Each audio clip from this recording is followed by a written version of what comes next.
నేను ఇప్పుడు తాగుతున్నది శంకుపూలతో చేసిన టీ. ఈ శంకుపూలు మన పొలం గట్టు మీద ఉన్నాయి, కోసుకొని వచ్చా. వీటి మీద పొలంలో వాడిన ఫర్టిలైజర్స్, పురుగు మందులు ఉంటాయి కాబట్టి ఇంటికి వచ్చిన తర్వాత ఒక్కసారి మాత్రమే క్లీన్ చేశా. జస్ట్ అలా తీసి కడగటం అంతే. అంతకంటే ఎక్కువ సార్లు కడిగితే దాంట్లో ఉన్న ఇంగ్రీడియంట్స్ పోతాయి. కావాల్సిన పదార్థాలు: శంకుపూలు, దాల్చిన చెక్క, ఒక నిమ్మకాయ, ఒక అరించు దాల్చిన చెక్క. స్టవ్ ఆన్ చేసుకొని దాని మీద బౌల్ పెట్టుకొని వాటర్ పోసుకుందాం. వెంటనే పూలు వేసేసుకుందాము. అలానే తులసాకు తర్వాత దాల్చిన చెక్క. హై ఫ్లేమ్లో 2 minutes మరిగిస్తే ఇలా అవుతుంది. ఇప్పుడు వీటిని ఫిల్టర్ చేసుకుందాం. ఫిల్టర్ చేసిన తర్వాత ఒక గ్లాసులో నిమ్మకాయ పిండుకుందాం. చూడండి, నిమ్మకాయ పిండితే ఆ లైట్ గ్రీన్ కలర్ కాస్త పర్పుల్ రంగులోకి మారిపోతుంది. ఇదే బ్లూ టీ.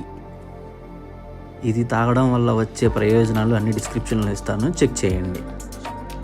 మీకు ఏమైనా అపోహలు, అనుమానాలు ఉంటే మీరు గూగుల్లోకి వెళ్ళి చెక్ చేసుకోవచ్చు. ఇవి డిన్నర్ అయిన తర్వాత అరగంట తర్వాత తీసుకుంటే చాలా మంచిది. ఫైనల్గా బ్లూ టీ టేస్ట్ చేద్దాం.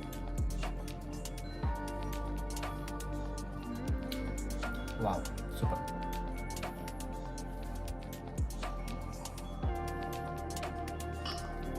అలానే వితౌట్ లెమన్ కూడా ట్రై చేద్దాం.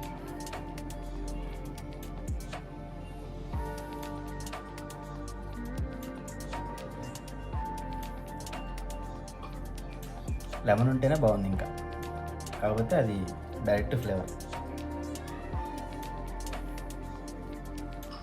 అబ్బా, హనీ కావాలంటే హనీ కూడా వేసుకోవచ్చు.